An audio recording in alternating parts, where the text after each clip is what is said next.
Inkoli Jean Bofan, Congo Inc., le testament de Bismarck. Face à son écran LCD, Isso Kanga, sous la dénomination de Congo Bololo, survolait un paysage aux commandes d'un hélicoptère de combat pour repérer des ennemis éventuels. Quelque chose bougea derrière un massif d'arbres. Il envoya des roquettes qui débusquèrent un convoi de renforts de troupes. Le jeune homme s'en donna à cœur joie. De son clavier, il tirait comme un véritable psychopathe. Des boules de feu explosaient de toutes parts. Sur le flanc des pick-up Toyota qui essayaient de fuir, il reconnut les couleurs de ce salopard de Cannibal Dawa. Peut-être que dans les couloirs de l'ONU, il était le plus fort, mais sur le terrain des opérations, devant les missiles de Congo Bololo, il ne faisait pas le poids. Il balança quelques rafales de gros calibre, juste pour aggraver les dégâts. C'est à ce moment que, sans prévenir, le gamin qu'il avait envoyé chez Vieux Lomama franchit la porte, soulevant le rideau qui fermait le lieu. Vieux Lomama, Azobengayo, annonça-t-il un peu essoufflé. Putain de merde, on peut pas me foutre la paix. Qu'est-ce qu'il veut encore, l'oncle? Je ne sais pas, mon vieux. Il a dit seulement de te dépêcher. La mort dans l'âme, le jeune homme dut se résoudre à appuyer sur la touche qui commandait la fonction pause et qui figeait en même temps l'univers virtuel dans lequel il s'immergeait. Kota. Entre. Avec précaution, Isukanga fit 2 pas dans la case du chef Lomama. Losako, vieux.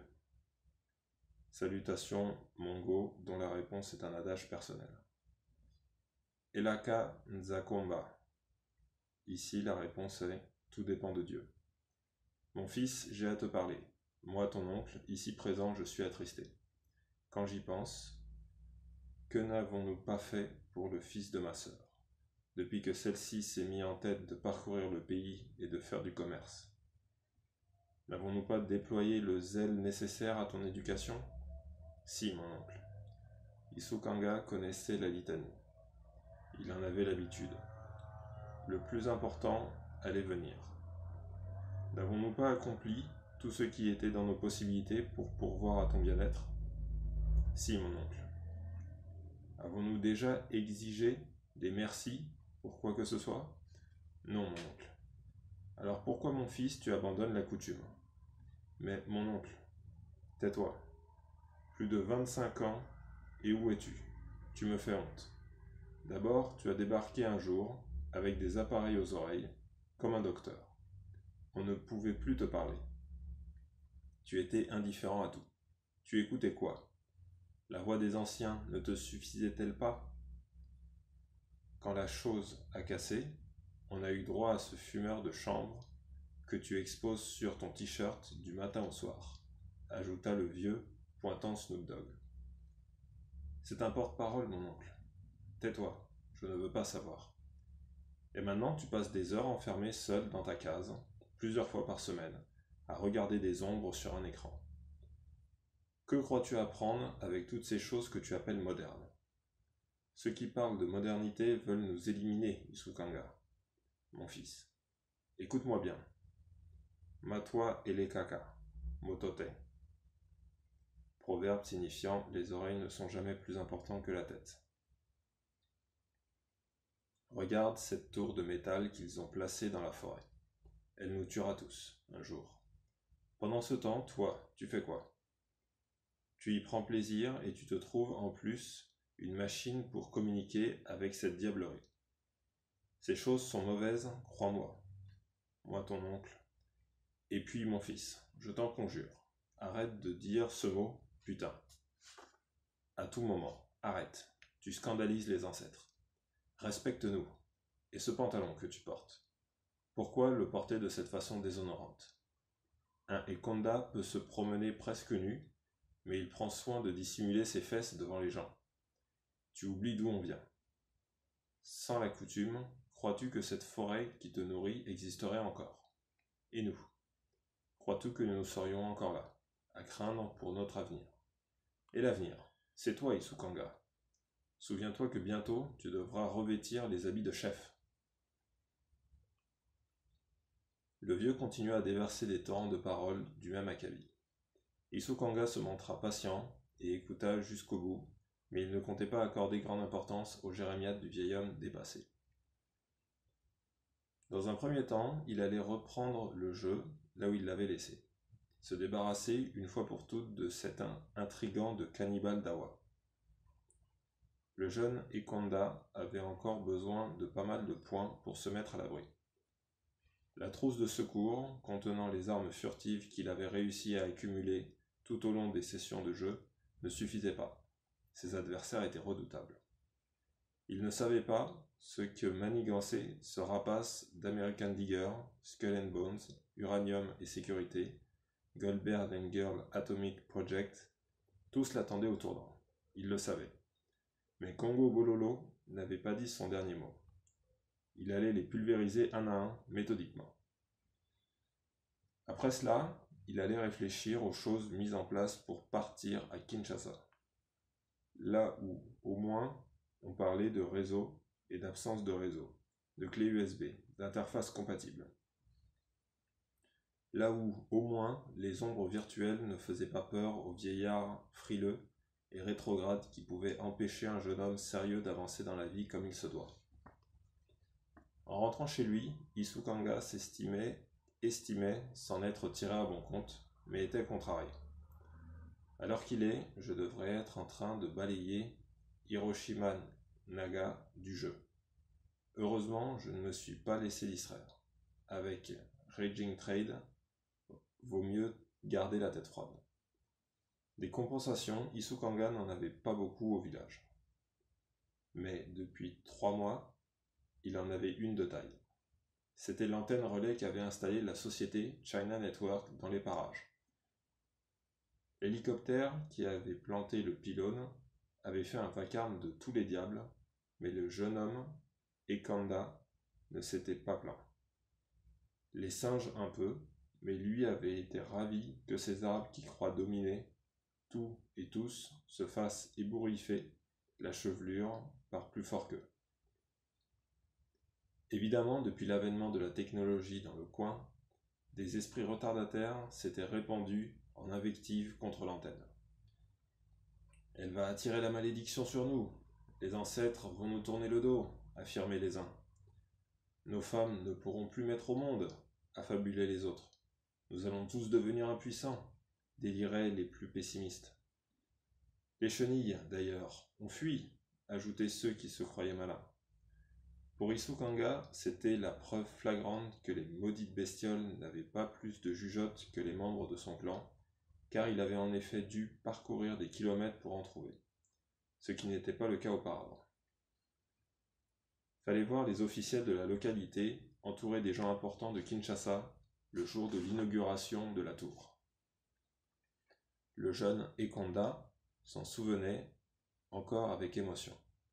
Le défilé, l'allure de la délégation venue de la capitale, la chercheuse blanche et son ordinateur portable que le jeune homme avait discrètement récupéré.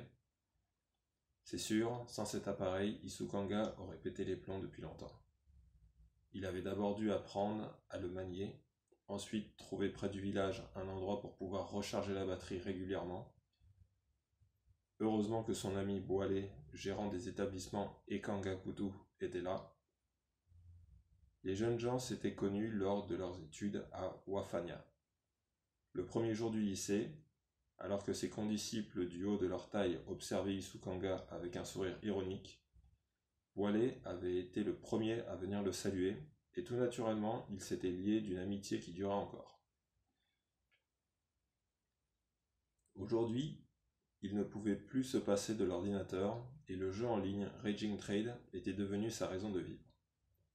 Raging Trade, c'était le jeu indiqué pour n'importe quel mondialiste désireux de se faire un peu la main dans les domaines des affaires. Il était simple, par le biais de groupes armés et des compagnies de sécurité des multinationales se disputaient un territoire appelé Gondwanaland. Il y avait par exemple le redoutable Skull and Bones Mining Field, qui avalait n'importe quel minerai présent sur son passage. La multinationale militaro-industrielle de la GGAP ou Goldberg Gills Atomic Project centré sur l'uranium et le cobalt, n'hésitait pas à faire main basse sur d'autres matériaux stratégiques si cela pouvait affaiblir les adversaires. La masse grave Petroleum s'occupait d'hydrocarbures, tout comme Blood and Oil, qui sur le terrain savait utiliser une puissance de feu. Dans le business du nucléaire, Hiroshima Naga avait l'ambition de contrôler une grande part de ce marché particulièrement fissible. Son concurrent direct était Uranium et Sécurité. Une bande d'hypocrites capables de vous tirer dans le dos 100 fois. Cannibal Dawa était un ennemi avec lequel il fallait toujours compter. Redoutable dans le lobbying et la négociation, il marquait des points sans parfois tirer un seul missile, et était toujours prêt à trahir en coulisses.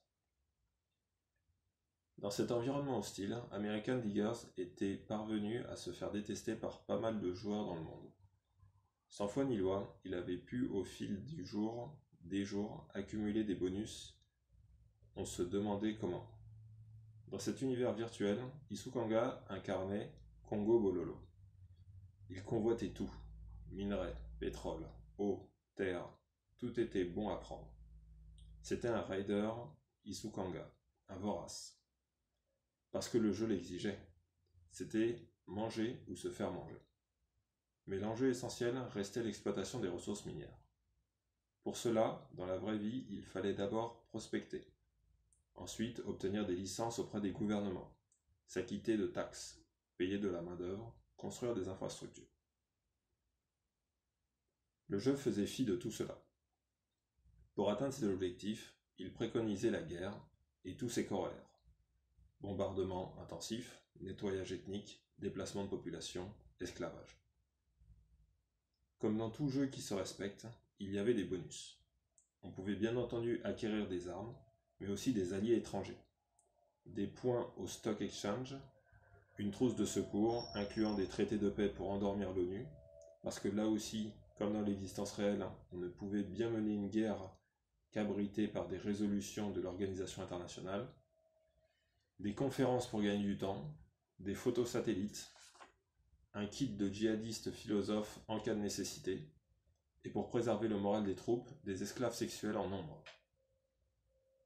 La guerre sur le territoire du Gondwanaland était une guerre autofinancée, mais cela n'empêchait pas la mise en place de pénalités. La baisse du cours des matières premières était le risque essentiel. Un autre, le blocage des comptes par l'ONU, à cause du lobbying malveillant de certains. Mais le pire, c'était la mise en place d'un embargo sur les armes. Vato, le hit du rappeur Snoop Dogg, constituait l'ambiance sonore. Run nigga, run nigga. Run motherfucker run. Pouvait-on entendre. Isukanga ne comprenait pas cette logique qui persistait chez son oncle. Pourquoi encore et toujours ressasser les habitudes du passé?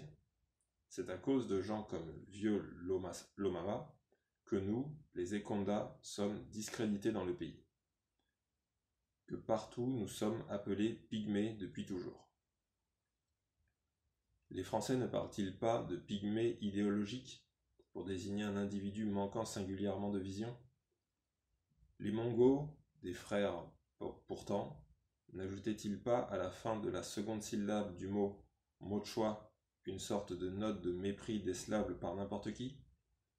Même les Blancs qu'on critique tout le temps font attention avant de prononcer le mot nègre. Ces Mongols, des clans Mbolé, Bokatola, Bolia, Bakuchu, Botomba, Ngelantano, parce qu'ils ont une taille au-dessus de la normale, se permettent de nous traiter ainsi. En dessous de tout. Des gens qui ne pensent qu'à manger, à raconter des vannes à longueur de journée et à forniquer. Des énergumènes, pareils, ont-ils même encore le droit de parler? Concernant la dernière activité supposée majeure des Bamongo, Isukanga se sentait particulièrement impliqué, car, malheureusement pour lui, il n'avait jamais vraiment su qui était son géniteur. Cela à cause d'une coutume ancestrale qu'Isukanga trouvait déplorable, la polyandrie. Une tradition barbare qui, en oblitérant toute culpabilité chez la femme, la pousse à consommer les hommes à sa guise, comme elle veut, autant qu'elle veut. quand ça lui chante. Si l'activité en question avait été pratiquée à l'intérieur même du clan, cela n'aurait sans doute pas posé problème insurmontable.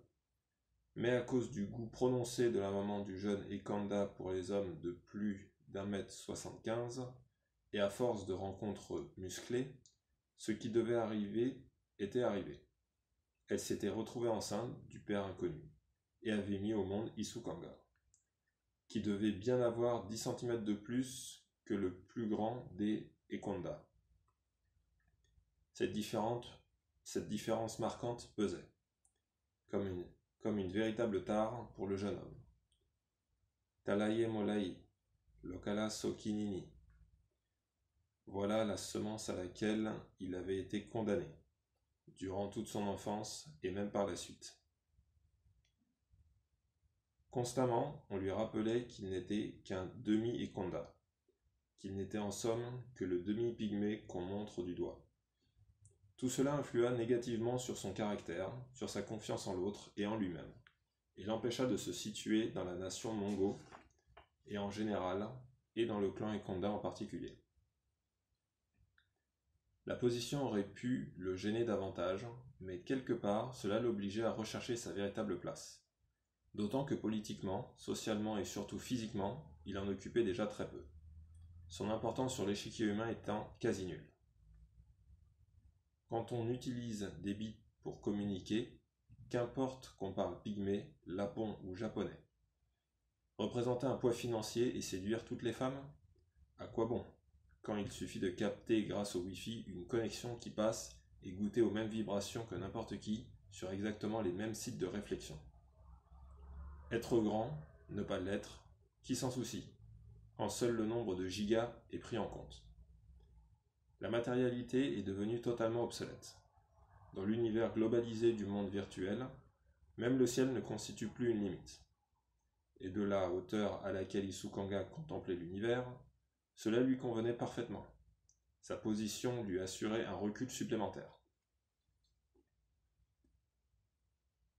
Au-dessus de la couronne formée par les Li-Faki, Kambala et autres Wenge centenaires, le soleil avant d'aller éclairer d'autres mondes, avait tenu à faire impression, et ajustant son spectre, avait déversé sur les nuages massés en désordre devant lui du pourpre, de l'oranger et du mauve.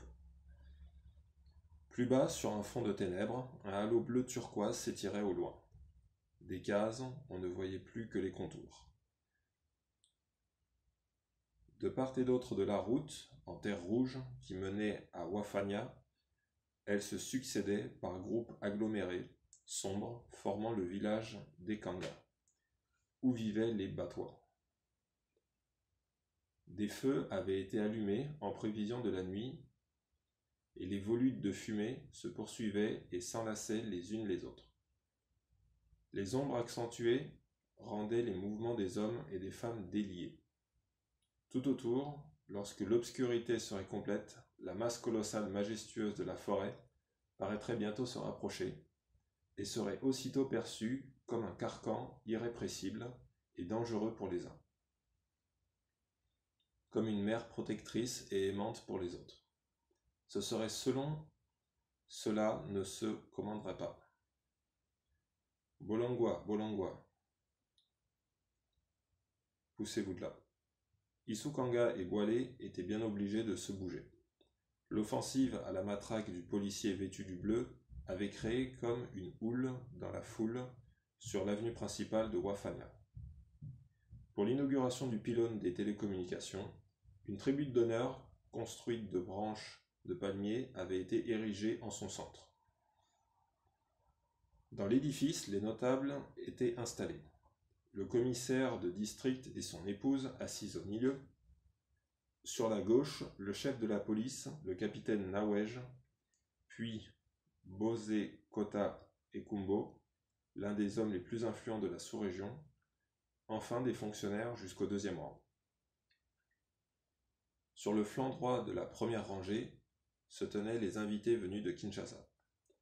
À côté du commissaire de district, le représentant congolais de la société China Network, propriétaire du pylône.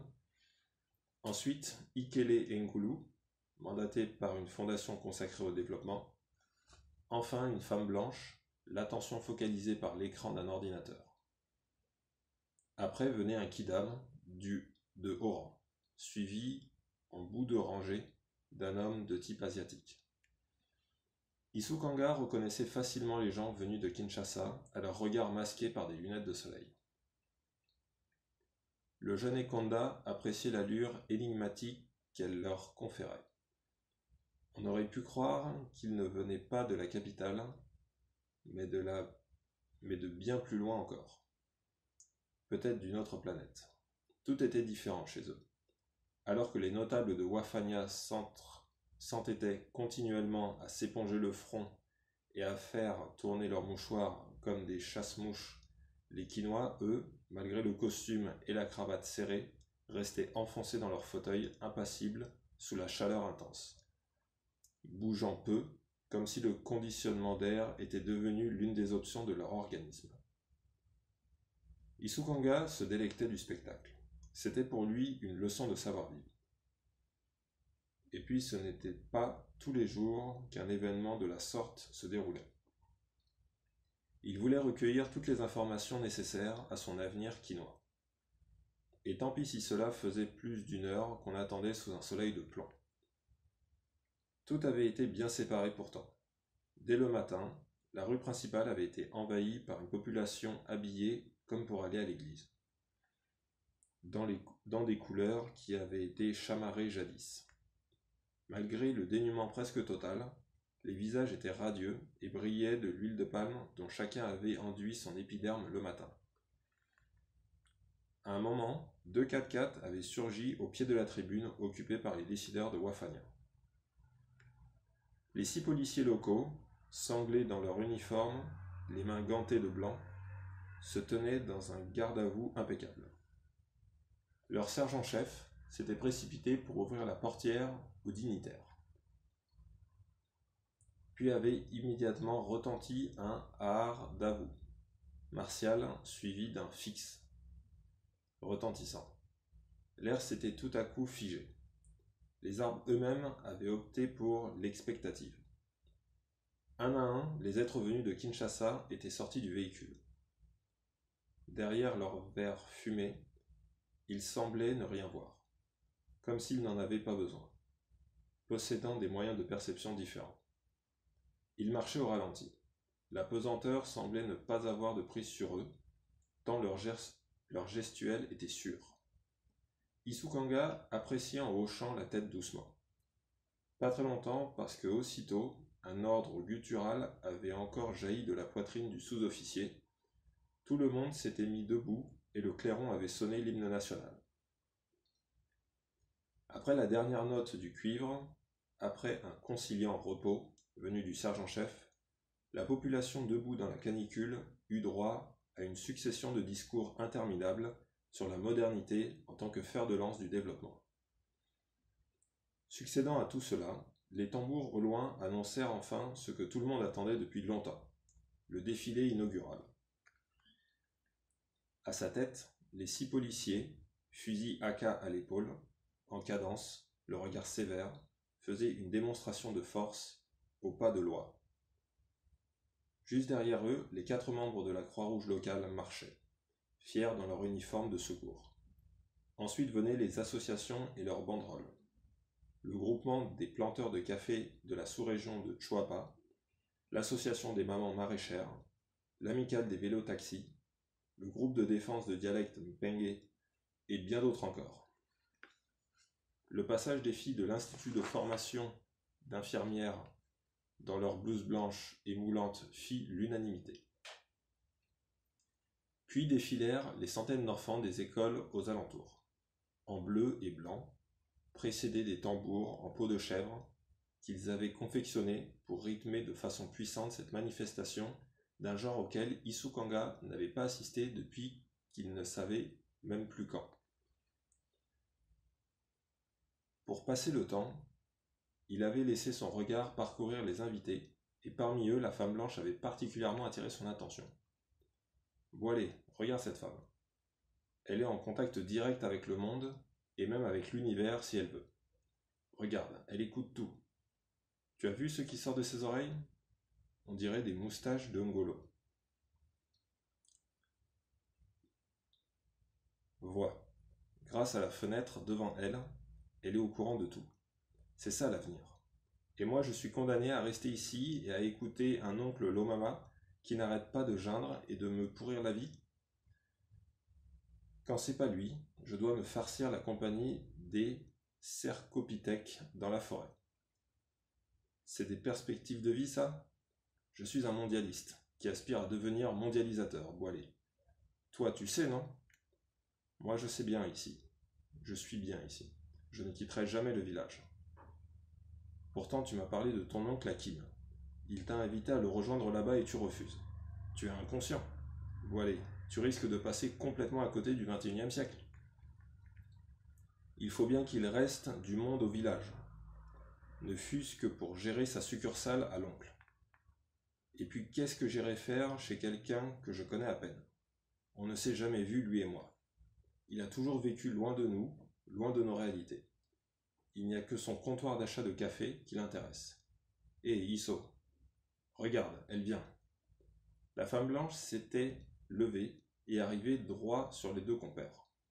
Chacun jeta un coup d'œil par-dessus son épaule pour s'en assurer, mais, effectivement, le sourire que la femme arborait leur était bien destiné. « Bonjour, je m'appelle Aude Martin, avait-elle dit en tendant la main à Isukanga d'abord, à Boilet ensuite. S'adressant au jeune Ekonda, elle avait demandé « Vous parlez français ?»« Bien sûr, j'ai fait des études. J'espère que je ne vous dérange pas. Je procède à une petite recherche sur les peuples autochtones, je suis africaniste. Spécialisé en anthropologie sociale. On m'a dit que je trouverais des ressortissants du clan Ekonda du côté de Wafania. C'est pour ça que j'ai tout fait pour accompagner cette délégation jusqu'ici, et je me disais que vous en seriez un. Vous savez, mademoiselle, les Ekonda sont discrets et n'aiment pas trop se mélanger. Moi, si je suis ici, c'est parce que je suis un avant-gardiste. Vous auriez 10 minutes à m'accorder pour un entretien? Ce ne sera pas long, je ne voudrais pas vous déranger. Allons par là. Isukanga, Boilet et la chercheuse s'étaient isolés dans la foule, en faisant quelques pas en retrait vers la forêt qui s'étendait de part et d'autre de la route. La jeune femme, le téléphone à la main, avait posé à Isukanga des questions sur son mode de vie, son alimentation, son habitat, les coutumes de sa tribu, avait demandé si on était patriarcal ou matriarcal, quelle était la place exacte de la femme dans leur société, si entre les autorités et la population la cohabitation était harmonieuse. Bref, rien de neuf. Isukanga avait répondu le plus franchement possible et en avait profité pour exposer ses vues sur la modernité. Il avait tenté de convaincre son interlocutrice qu'il fallait absolument désenclaver la forêt en posant des pylônes de télécommunications partout, afin que chacun puisse être connecté au reste du monde. Ouvrir des autoroutes de l'information, certes, mais pas seulement. Il fallait aussi ouvrir des autoroutes tout court, pour que les biens de consommation qui abondaient ailleurs puissent profiter à tous. La forêt, c'est quoi? C'est rien, avait-il soutenu. Dès le début, Aude Martin avait ressenti une émotion indéfinissable, en parlant à Isukanga. D'abord, son statut de spécimen humain menacé de disparition à plus ou moins brève échéance lui conférait une aura de fragilité qui avait immédiatement touché la chercheuse. La jeune femme était plutôt de grande taille. Des cheveux courts, châtains, foncés, encadraient un visage éclairé de grands yeux mélancoliques. Pour ne pas avoir la tête constamment levée, Isukanga commençait ses phrases en la regardant, mais systématiquement il finissait par baisser les yeux pour regarder dans le vague devant lui. Et la jeune femme mettait cela sur le compte d'un esprit particulièrement méditatif, ou du moins sur une forme de timidité due à un cœur d'une sensibilité extrême. En même temps, la façon qu'avait Isukanga de scander ses paroles, d'être tranché dans ses opinions, ou de parfois prendre son temps en prononçant une syllabe pour mieux insister sur le sens du mot, insufflait dans le corps d'Aude une énergie qu'elle ne parvenait ni à identifier ni à situer. Après l'entretien, elle regagna son fauteuil, émue non tant par ce que lui avait révélé Isukanga, que par cette rencontre que la femme savait exceptionnelle, digne d'un autre univers, de celle qu'on ne fait qu'une fois dans une vie. Dans la tribune, on commençait à s'impatienter. Les Quinois, semblables à eux-mêmes, s'efforçaient d'affirmer leur présence, mais mine de rien. Du côté des villageois, les mouchoirs tournoyaient de plus belle. Alors, provenant du ciel, un fracas immense s'était fait entendre. C'était comme le mugissement de 1000 hippopotames couplés à des ronnements de nuages qui seraient devenus par enchantement de gigantesques rochers s'écrasant les uns sur les autres.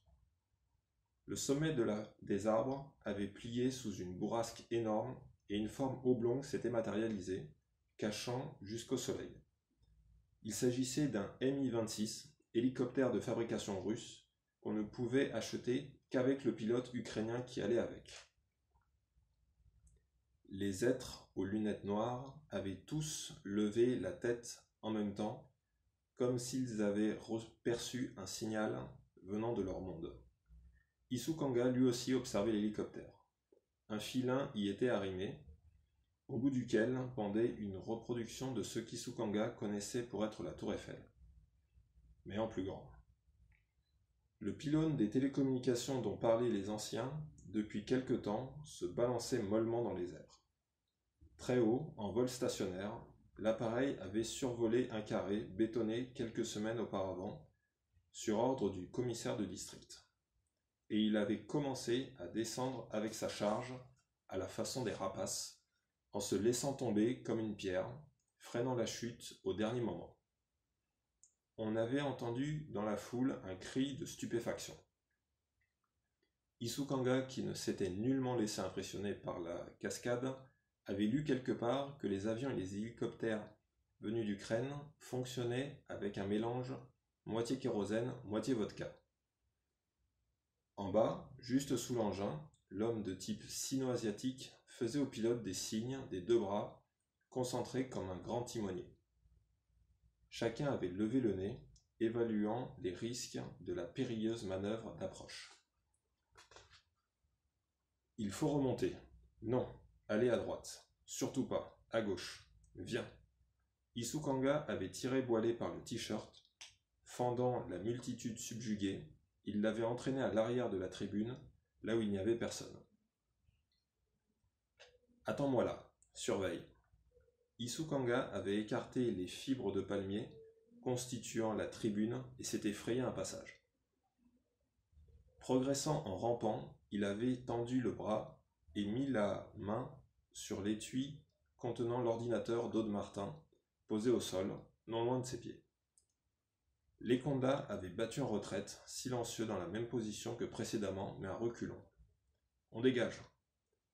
Boilet n'avait pas eu le temps de répondre qu'Isukanga l'emmenait plus loin pour s'enfoncer dans la forêt toute proche. « Merde, tu as osé ?»« Tais-toi, Boilet, je sais ce que je fais. » Les deux amis étaient assis sur le tronc d'un arbre, abattus, près d'une source dont l'eau cristalline s'écoulait imperturbablement de la terre. Isukanga palpait l'ordinateur. « Tu me prends pour un voleur parce que j'ai détourné l'appareil de la femme blanche ? Mon geste compte pour le remboursement de la dette coloniale. Boilet, tu te casses la tête pour rien. En plus, la coutume mongo exige qu'un futur conjoint vole un poulet dans son propre village pour prouver aux bicolos, aux beaux-kilos, aux beaux-parents, qu'il trouvera toujours un moyen de subvenir aux besoins de sa promise. Moi, ma promise, c'est la haute technologie. Et ma mise à l'épreuve pour une union avec l'univers passe par le vol de l'ordinateur que tu vois là. Prends ça comme ça. Ne fais pas obstacle à mes projets. Tu es moi, je suis toi. Tu es grand, je suis petit. Et alors ? On est comme les doigts d'une main, non ? Merde, t'as pas vu comment elle te regardait ? Au lieu de chercher à la tirer, tu ne trouves rien de mieux à faire que de lui piquer son ordinateur. Isukanga n'aimait pas ce terrain sensible. Il n'aimait pas parler de ce qui pourrait, d'une façon ou d'une autre, renvoyer à une anatomie personnelle. Pour le jeune Ekonda, le verbe tirer était ekila, tabou. Tout cela à cause de sa mère qui avait oublié de le faire circoncire, trop occupé à courir à gauche à droite. Isukanga avait honte de son corps. Il trouvait que c'était n'importe quoi. Bon allez, oublie-moi. On retourne à la cérémonie maintenant. On ne doit surtout pas se faire remarquer, mais avant cela, laisse-moi cacher cette machine à l'abri des sangliers et des fourmis. Quand on se rendra compte de sa disparition, cela fera du bruit. Et connaissant le capitaine Nawej, il est capable de fouiller la région case par case pour le retrouver. Je ne veux pas prendre de risques. À la suite de ces événements mémorables, Isukanga s'était enfermé 2 jours durant avec l'appareil de la chercheuse.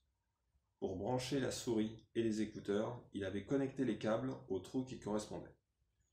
C'était facile, celui qui avait inventé cela savait ce qu'il faisait. Puis Isukanga avait appuyé sur le bouton et l'écran s'était allumé. Ensuite, il avait dû tâtonner un moment en posant les doigts un peu partout. Quand il glissa son majeur sur un petit carré gris, une pointe de flèche se mit à se mouvoir sur l'écran selon une logique qu'il saisit immédiatement. Quand il déplaçait l'espèce de petit rat, la pointe réagit de la même manière.